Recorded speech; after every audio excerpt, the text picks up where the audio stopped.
Oi, gente! Chegou a hora do nosso bate-papo Passeio dos 50.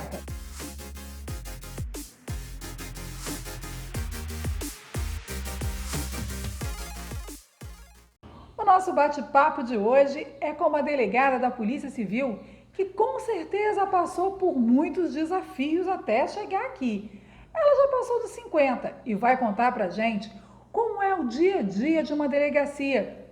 E nessa época de pandemia, tem aumentado o número de casos de violência doméstica. Quem vai contar tudo isso pra gente é a delegada Jane Klebia. É com ela o nosso bate-papo de hoje. Madeleine, prazer é todo meu. Amo esses convites, que eu acho interessante a gente compartilhar nossas histórias, nossas vidas. Nós nos empoderamos a partir da história de outros. Então, acho bem interessante esse compartilhamento. Te agradeço a oportunidade. Ah, imagina, nós aqui do canal que agradecemos, até porque que belíssima história, hein? Vamos começar lá Então, pequenininha, nascida em Brasília, mas de pais nordestinos. E a sua isso, mãe sempre te deu um belo recado, hein? Estuda, menina. E você seguiu a risca, hein, doutora? exatamente. Eu sou filha de baianos que vieram para Brasília no sonho da construção da capital, em 1960. Então, minha mãe ali tinha em torno de 27 anos, se casou e veio para Brasília. E 2 anos depois do casamento, meu pai, a título de procurar trabalho, foi para São Paulo buscar um emprego. E nunca mais voltou. E ela ficou aqui com 2 crianças, meu irmão tinha 2 anos de idade e eu apenas 3 meses. Tanto é que no Dia dos Pais eu faço uma homenagem à minha mãe, posto ali uma foto dela, minha foto, e a homenageio, porque ela foi mãe e pai ao mesmo tempo, segurou uma barra pesadíssima, início da construção, moradia era difícil, era Brasília, para quem conhece do início, era poeira e muito barraco, que eram dos É, construtores, né? E eram 2 grupos. Ou você vinha para administrar, quem veio com a gestão da capital, ou você vinha ali para trabalhar nas construções. E aí ficava um povo no limbo, que era minha mãe, que nem estava nesse grupo que construía, porque ela não tinha como trabalhar na construção, e nem estava como servidora pública. Então foi uma vida sempre de muita dificuldade. À época, a gente recebeu muita ajuda do governo, o governo dava umas ajudas in natura. Eu costumo dizer, não era igual hoje, que tem os bolsas da vida, Bolsa Família, Bolsa isso, Bolsa aquilo. À época, eles davam, era in natura, dava leite, fubá, farinha, alguma coisa assim. E a gente ia se virando com aquilo.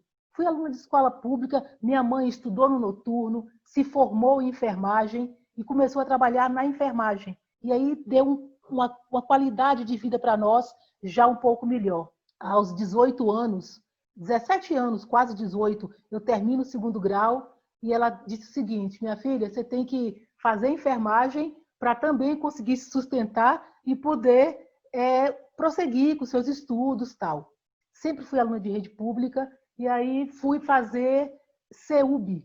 Aliás, primeiro eu fiz enfermagem. Fiz enfermagem e comecei a trabalhar no HUB e no Hospital de Sobradinho. E é bem já interessante que ali eu tinha novinha, 18 anos, né? 18 anos. Então, com 18 anos, eu via a criança, que mesmo doente, ela se recupera, se restabelece muito bem, e eu via o final da vida. Por incrível que pareça, eu trabalhava no HUB, já pro meu primeiro concurso, já foram os 2 primeiros concursos. E aí eu trabalhava na oncologia. Então, com 18 anos, há pelo menos quase 40 anos atrás, câncer matava muito. Então, você via a pessoa no leito de morte ali, é um ambiente completamente diferente, que muda a sua vida a partir Nossa, daquelas que vivências. experiência da vida para a morte, porque vê o nascimento e vê Mento as pessoas isso, partindo, hein? exatamente. E aí a gente via ali que a pessoa no leito de morte, ela fica mais reflexiva, ela começa a pensar nos amores que não viveu, né, na família que ela não vê, nos abraços que deixou de dar. Então isso me marcou muito, me fez valorizar muito a pessoa, o ser humano, o abraçar, o demonstrar o amor, a afetividade, para não ter, no final da vida, esse arrependimento. Então isso foi uma Nossa, coisa que marcou a minha vida. Isso pautou toda a minha vida, essa maneira de enxergar diferente. E no leito de morte, todo mundo é igual. Não tem dinheiro, não tem quem pode mais, quem pode menos, cargos, nada disso. Você é um ser humano que está ali repensando a sua vida. Então, eu comecei a trazer isso como lição de vida. né, que a gente tem que viver cada momento, dar todos os abraços, dizer o que tem que ser dito, para depois não sobrar essa coisa do arrependimento. Bem, aí 18 anos, Nossa, fiquei um vamos tempo. combinar que começou em altíssimo estilo, hein? É verdade, é Puxa verdade. vida, que Então, história.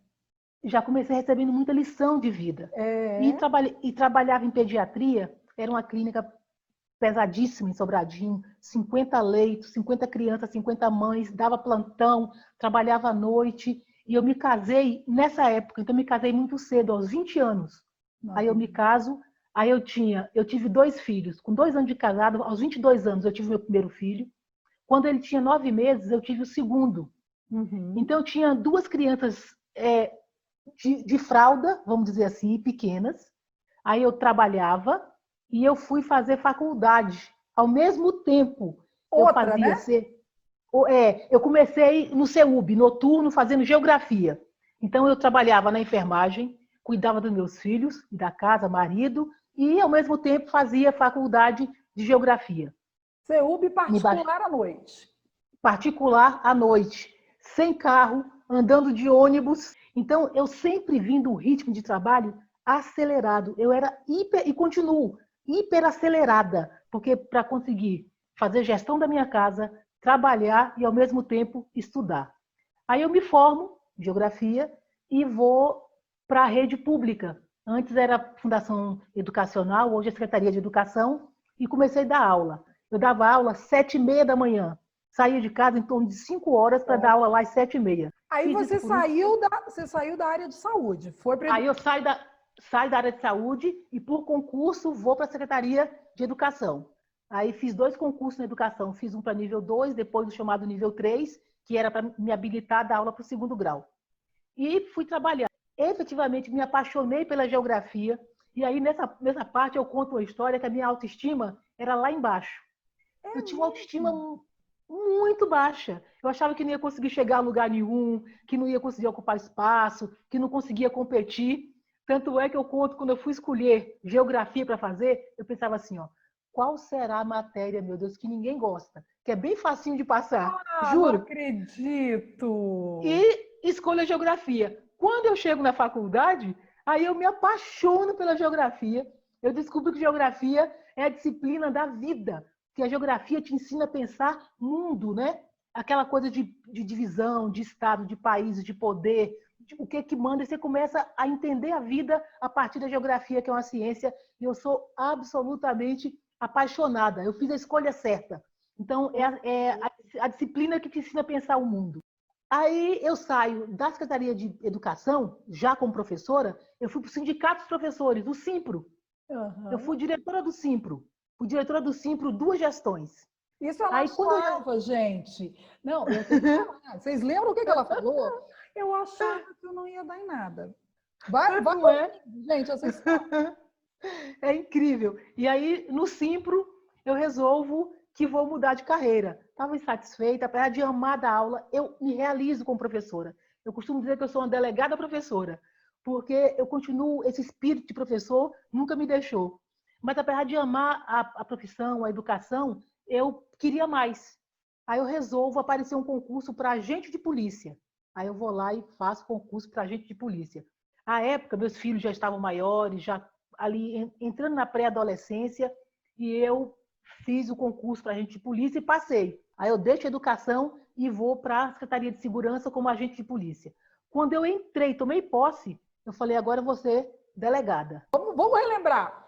Saúde, educação Saúde, para segurança educação e segurança. Eu fiz o ciclo completo e vim completa.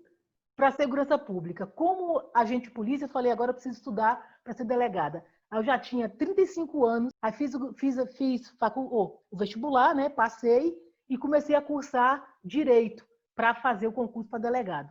Nesse meio tempo, eu já tinha feito concurso do Detran, passei e não quis assumir. Fiz da Polícia Militar, não assumi. À época, Polícia Militar, eu finalizei o concurso em 4º lugar no DF. Mas ainda assim, eu preferi não tomar posse. Passei por um concurso do IDR, que acho que hoje nem existe mais, mas era um que fazia concurso para administrativo no DF. Aí fiz IDR e passei, fiz um do DASP, que era do governo federal, passei também Perdi e as fui contas, acumulando. quantos concursos? Ao todo, acho que foi em torno de 10 ou 11 concursos.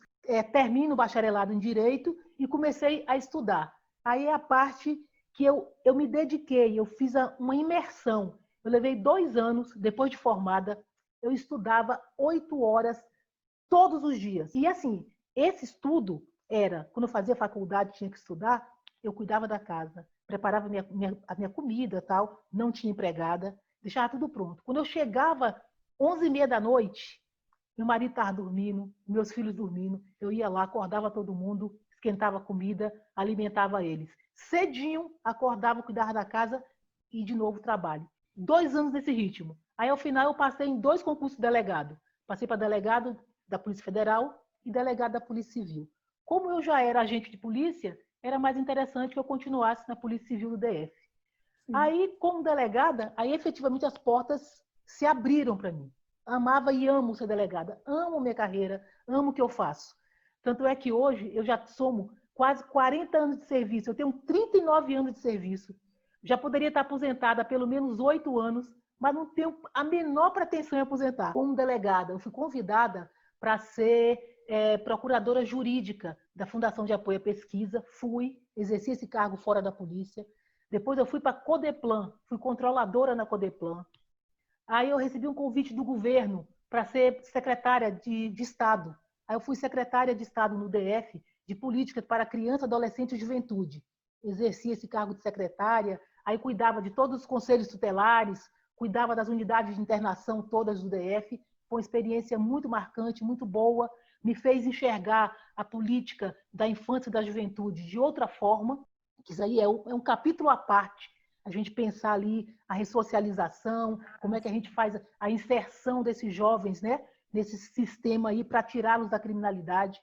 A política da criança e adolescente é possível ser feita com a política pública de forma séria e realmente para trazer benefício para nós. Porque quando você ajuda esse jovem, você não está ajudando só o jovem, você está ajudando a si mesmo, nós estamos ajudando a sociedade. Você está tirando um garoto que pode te assaltar, tirando aquele garoto que pode te matar na rua. Então, dar perspectiva de vida para esse jovem é retornar para nós em segurança. Então, eu tive essa vivência na Secretaria da Criança. Aí eu saio da criança e vim ser administradora. Depois eu saio da administração e volto para a Polícia Civil, para a delegacia, chefiando, como eu estou hoje, já há 2 anos, chefiando a delegacia do Paranoá. E aí, quando eu volto para a polícia, depois dessa caminhada toda, hoje eu tenho feito um trabalho, desenvolvido um trabalho junto às mulheres que são vítimas de violência, né? Que eu acredito que nosso trabalho não pode ser só aquele de balcão, que ali já é última ratio, né? Como o direito diz, é último momento, é quando a coisa não tem mais jeito. Então as pessoas chegam no balcão da delegacia para você impor a ela os rigores da lei. Então acho que nosso trabalho tem que ser, para além disso, eu penso muito polícia comunitária, que é um jeito de aproximar a comunidade de você, levar outras soluções para a comunidade que não só a punição. A sua história é maravilhosa, mas chegamos no ponto que nós estamos falando essa semana, que é a violência doméstica, que tem crescido muito agora na pandemia. Na terça-feira, nós tivemos uma declaração da Maria da Penha, que fala exatamente dessa atenção da pessoa, do vizinho, do parente, do amigo, abrir os ouvidos para o pedido de socorro. Inclusive, nós colocamos aqui no canal. Quem não viu, volta lá na terça-feira, tem que ver. Um vídeo do Instituto Maria da Penha que mostra exatamente isso que a senhora está falando agora. Esse envolvimento de todo mundo nessa questão, que não é só o pobre, né, doutora? Não. A violência, ela não tem cara, não é coisa de pobre. Infelizmente, as mulheres que têm menos condições financeiras, elas estão mais expostas, são ainda mais vulneráveis. E a história dela acaba saindo. Mas a gente sabe que as pessoas que também têm patrimônio, elas acabam se resguardando ou sofrendo a violência calada, sem denunciar, porque ela acaba pesando. Ela fala, eu tenho isso a ganhar ou isso a perder. E acaba achando, acreditando que vai sofrer a violência, porque se ela sair daquele lar, daquela casa, ela vai perder muita coisa. Então, as mulheres, e aí pobres ou ricas, quando elas se submetem a um lar abusivo, a um relacionamento abusivo, a sofrer violência, o que nós precisamos entender é que a mulher nem é sem vergonha, porque tem gente que fala assim, ah, doutora, porque ela não tem vergonha na cara, porque se tivesse vergonha não estava sofrendo violência.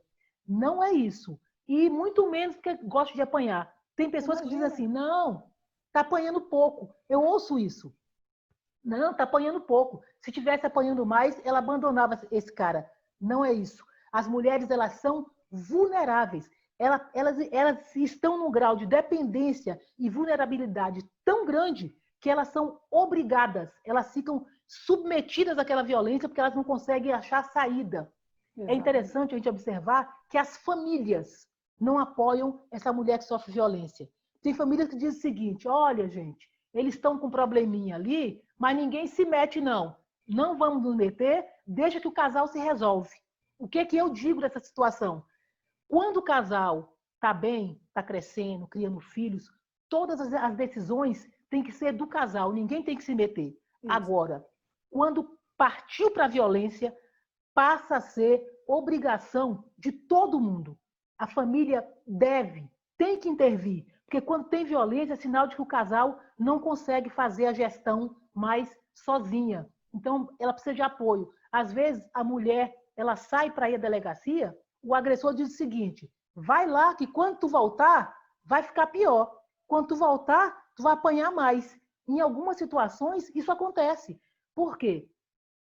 A Lei Maria da Penha prevê a casa-abrigo, que seria a saída para essa mulher ficar resguardada com os filhos menores, até que ele fosse comunicado das medidas protetivas, por exemplo, né? Ou até que o agressor fosse afastado do lar. Mas Sim. muitas mulheres não têm condições de aceitar a casa-abrigo porque a casa dela fica só, porque ela tem um emprego, ela pensa num monte de coisa. Os Por filhos exemplo, pequenos, muitas vezes. e os Exatamente. filhos até 12 anos ela pode levar, os maiores não pode. E às Mas a vezes ela tem um filho escola maior, a sempre é escola, complexo, né, doutora? isso, é muito complexo, então ela acaba não aceitando. E aí, essa volta dela da delegacia para a casa do agressor pode submetê-la a mais violência, porque às vezes ela não encontra um amigo, não encontra um parente que Um diga, vem apoio, para né? cá, eu te protejo, eu vou te ajudar nesse momento. Então, Sim. para mim, o grande problema da mulher que sofre violência e permanece na violência é a falta de apoio. E algumas acabam perdendo a vida nesse ciclo aí, porque ela não conseguiu sair ou não encontrou apoio. E esse apoio, além de apoio familiar, precisa de um apoio institucional, porque muitas mulheres não têm renda.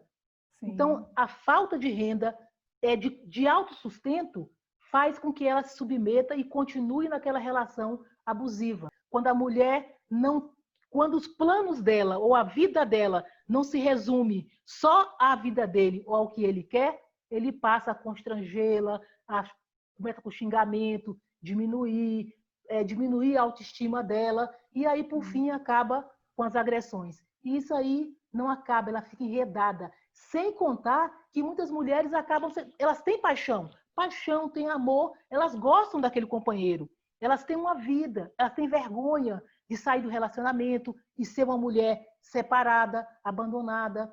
Ele, às vezes, diminui tanto a autoestima dela que faz ela acreditar que sem ele ela não é nada. Antes da Lei Maria da Penha, a situação a gente pode até dizer que era pior. A Muito mulher ia pior. à delegacia, prestava uma queixa e ela voltava, porque o agressor estava dentro de casa, como a senhora bem disse. Quando ela Uhum. voltava para dentro do lar, que era esse lar completamente destruído, se é que a gente pode chamar de Uhum. lar, né? Quando ela voltava para dentro de casa, ele falava: você vai voltar lá, senão eu vou te matar. Ela voltava à delegacia e tirava a queixa. Hoje não é mais possível fazer isso, né? Ainda hoje, de cada 10, isso é estatística, tá? De cada 10 ocorrências registradas e processos iniciados, 8 vão se encerrar antes do final. A mulher vai desistir. Não é possível a desistência na delegacia, mas quando a mulher desiste, ela fala, ó, eu não quero continuar, eu quero desistir, então ela assina um termo de renúncia, mas ele não é homologado na delegacia. Ele é encaminhado para o Poder Judiciário, lá vai ter uma audiência de justificação em que o juiz, promotor, ali vão perguntar para ela se realmente ela quer desistir. nesse momento, ela pode dizer que não quer. E aí é tudo que nós já falamos aí. Todas essas dificuldades que ela pesa, Sim. a falta de apoio, e ela acaba achando que tem que voltar para aquele homem, que é quem lhe dá o sustento, que é onde ela tem uma estrutura mínima de casa, e acaba desistindo e voltando para casa. Infelizmente, isso ainda acontece. Mais pessoas têm que se preocupar com essas mulheres para que ela, quando ela tiver o próprio sustento, aí sim ela se sente empoderada em condições de pagar um aluguel, de comprar o alimento, de colocar o filho em creche. Olha, a creche tem a ver com a violência doméstica. Porque se nós tivermos vaga em creche, ela pode colocar o filho na creche e ir trabalhar. Sim. Muitas mulheres passam anos na fila esperando uma vaga em creche e não conseguem.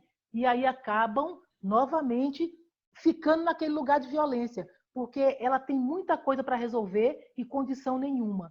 Quando é uma mulher que tem uma dependência emocional apenas, mas que ela trabalha, né, que ela tem uma casa, pode pagar um aluguel, pode sair daquele lá, eu acho que é mais fácil ela se livrar, porque ela vai ter que se livrar da dependência emocional. Mas boa parte das mulheres que sofrem violência hoje, elas têm, além da dependência emocional em relação ao agressor, ela tem todas essas outras dificuldades, que é Financeira, né? financeira, Filho com pequeno, filhos, exatamente, tudo isso que a senhora não ter elencou. Falta de formação, creche, um incentivo para não só fazer o curso, mas continuar produzindo e vender. produzindo e vender. Então, são essas coisas que têm que ser pensadas e não são fáceis, são difíceis.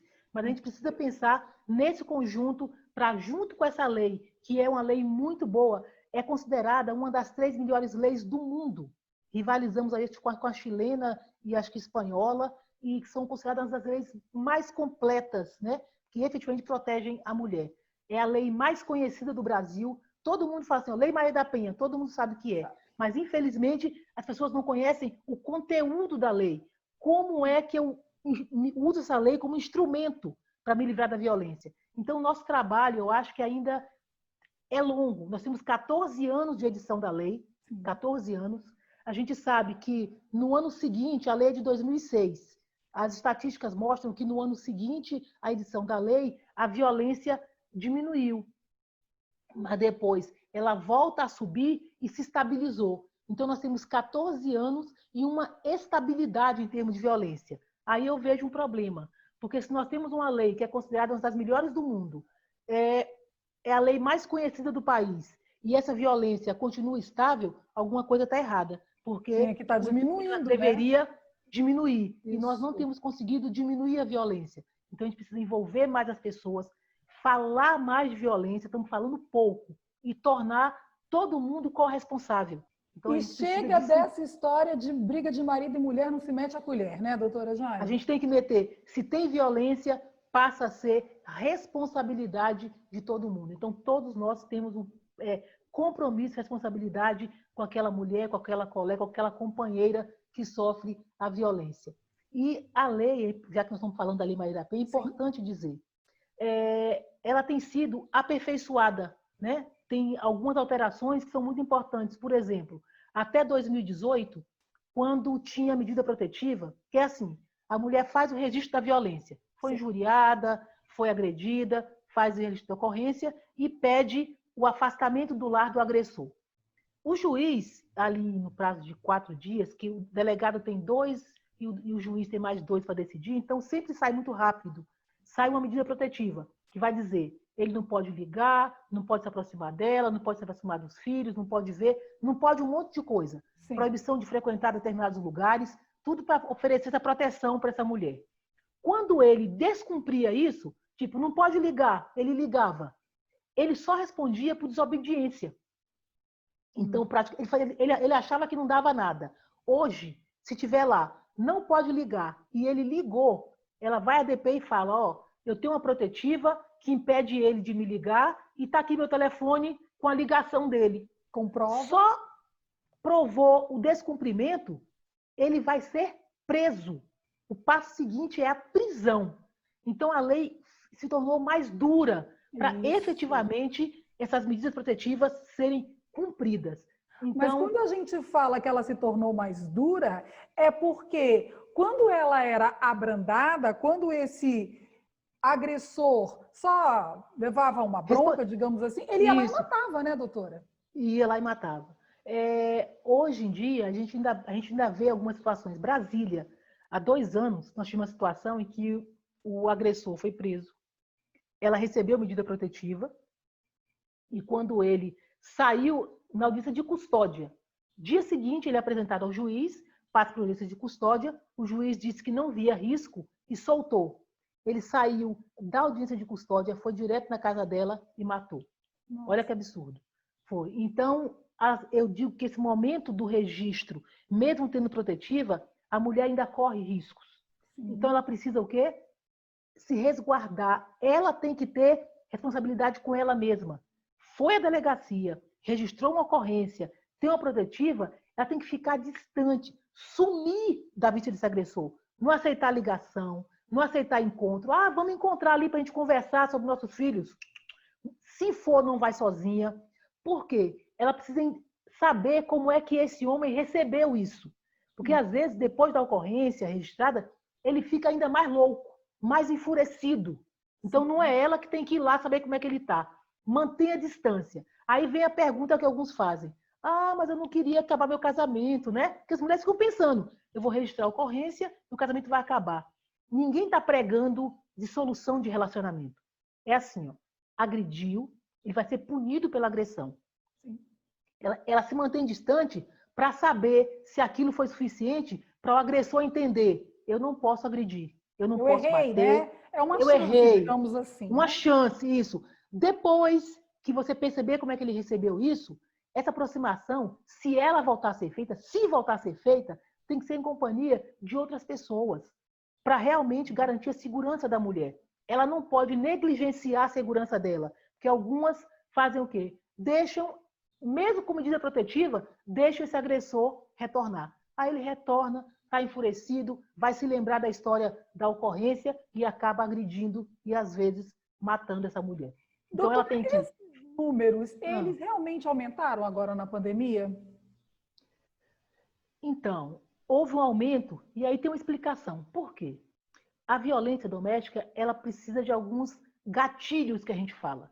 Então, o agressor chega em casa, está frustrado com o patrão dele lá. Ele vai descontar na companheira. Agora, em tempo, ele está sem emprego, está mais irritado. Em quem ele desconta? É sempre assim, na companheira. Aí, na pandemia, ele está inseguro porque perdeu o emprego, né? Está irritado porque não pode sair de casa. E eles passam a ter um tempo maior juntos. Antes, ele agredia no final de semana, quando se embriagava, se agredia à noite, quando chegava em casa. E agora estão os dois o dia inteiro em casa. Então, ele tem mais problemas trazidos por esse momento diferente de pandemia e tem mais tempo com ela. Então, é mais tempo para agredir. Às vezes, a mulher, ela agora, por causa da pandemia, tem medo de ADP, tem medo de sair de casa, acha que não tem que ficar aqui. O DF criou uma solução. Por causa da pandemia, as ocorrências de Maria da Penha são registradas por telefone. Se a mulher ligar na delegacia, ela consegue registrar uma ocorrência e denunciar a violência. Então, a pandemia colocou o casal numa condição que dá mais tempo para esse agressor bater ou xingar, porque ele está mais irritado, está com mais problemas, está sem dinheiro e, infelizmente, ele acaba descontando essas frustrações todas na companheira. Então, a pandemia se tornou mais esse gatilho para desencadear esse ódio, ou essa raiva, ou essa violência que ele acaba descontando na companheira em casa. Então, realmente, a violência acabou aumentando nesse tempo. E aumentou, e também aumentou ou diminuiu as notificações, porque a mulher, em alguns estados, né, não está saindo de casa por causa dessas proibições e acabam não indo nem à delegacia fazer o registro do boletim de ocorrência. Porque muitas vezes também nós sabemos que o registro ele acontece quando o marido sai de casa e a mulher se vê sozinha, ela sai para fazer o registro. Agora que os dois ficam o tempo todo, ele a agride e continua ali no mesmo ambiente, ela não tem nenhum espaço, Verdade. digamos assim, para poder ir lá fazer o registro, né? Fazer o registro. Aí nessa hora que entra os vizinhos, porque nem sempre essa agressão é silenciosa, né? E as pessoas vivem em condomínios, vivem em apartamentos, vivem em lotes que são multifamiliares, né? São várias famílias que moram no mesmo lote. Então, outras pessoas estão ouvindo, mas estão caladas. Então, essas pessoas precisam se manifestar. No DF, esse ano 2020, foi editado um decreto que condiciona, obriga o síndico do condomínio a comunicar essa violência doméstica se ele tomar conhecimento. Então, é mais uma forma de tornar outras pessoas corresponsáveis, né, por essa denúncia. Então, o interessante é que todo mundo participasse sem precisar uma lei que obrigue. Mas a gente está vendo aí o poder público se movimentando para realmente trazer mais pessoas para essa luta. Por exemplo, o CNJ criou uma campanha há muito pouco tempo que é a do X na mão, né? Sim. Então, que diz que a mulher que sofre Você violência... faz um X de qualquer batom, coisa, batom, isso, caneta vermelha, enfim, e apresenta isso, na vá à farmácia, porque farmácia, vou comprar um remédio ali, e se tiver aprisionado, o agressor permite ir lá, se tiver em companhia dele, só mostrar o X ali, já dá ideia para a pessoa de que ela está em situação de violência, e aí, se a outra pessoa do outro lado tiver boa vontade, vai chamar um policial, vai criar uma situação ali de anotar o endereço, alguma coisa, para denunciar. Eu fiz uma postagem na minha rede com relação a esse X. Aí apareceu lá umas pessoas dizendo assim, não, doutora, vai ficar pior, porque agora o agressor já sabe que se ela for à farmácia não vai deixar mais, não, ou se tiver um X na mão, vai agredir mais. Mas essas campanhas, elas são importantes para trazer a discussão. Sim. Só de você criar uma campanha que fala do X, isso foi difundido no Brasil todo. Sim. Já foi um momento a mais de trazer a população ou a comunidade para a discussão da violência. Então, a iniciativa da campanha já valeu como forma de trazer a discussão do tema que é importante para a gente saber que nós estamos em 2020 e nós temos mulheres que estão ainda aprisionadas dentro de casa. Não precisa ir para o Afeganistão, para o Sudão, não precisa ir para lugar nenhum. Em Brasília, no DF, você encontra situações de mulheres que estão aprisionadas, que não têm direito à palavra. Se ela está numa reunião de família, final de semana, se ela falar alguma coisa no meio dos amigos ali, ele já faz um xingamento, já dá-lhe um tapa. Então, são mulheres que estão proibidas. Você fala, como assim? Tem mulheres que hoje em dia não têm voz ainda em casa. E isso é uma agressão psicológica. Sim. Agora, a gente não consegue... Tem mulheres que sequer se percebem em situação de violência. Isso. As pessoas pensam na violência só naquela que é na morte ou na agressão física. Mas nós temos a agressão psicológica, que é ainda mais grave, porque ela é sutil. E, às vezes, nem a vítima se percebe. Bom ouvir essa sua história de empoderamento, de poder, porque o empoderamento e o poder tem que estar junto. É verdade. Parabéns pelo seu trabalho. Obrigada por aceitar o nosso convite aqui do canal. E é o que eu falo sempre, nós que passamos dos 50, estamos passando bem. Agora, quem não passa bem, passa bem com a gente, né, doutora? Estamos passando, estamos bem, todo mundo empoderado, trabalhando, feliz, contribuindo com a sociedade, devolvendo um pouquinho do que a gente acumulou, entregando um pouquinho às pessoas, que eu acho que isso é muito importante.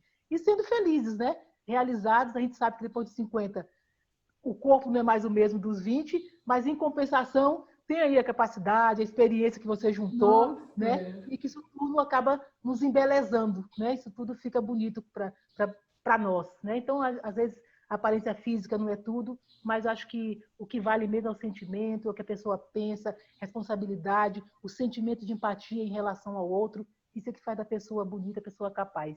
E a pessoa empoderada, e vamos aí contribuindo com as outras pessoas e com as mulheres. Vou aproveitar para te agradecer a oportunidade de estar aí no seu canal, de poder fazer essa conversa com as pessoas e dizer que estou à sua disposição sempre. E atenção, hein? Vamos ficar de olho e orelha em pé nessa pandemia, hein? Tem aumentado o número de violência doméstica. Vimos as dicas da doutora Jane. E agora é hora de se inscrever se ainda não está inscrito no canal, ativar o sininho, curtir, comentar, compartilhar com todo mundo para vir junto com a gente seguir o nosso canal Passeio dos 50. E amanhã é dia de literatura com Suzana Varjão. Ela vai contar pra gente a história de O Diário de uma Louca. Vocês vão gostar. Até amanhã, gente!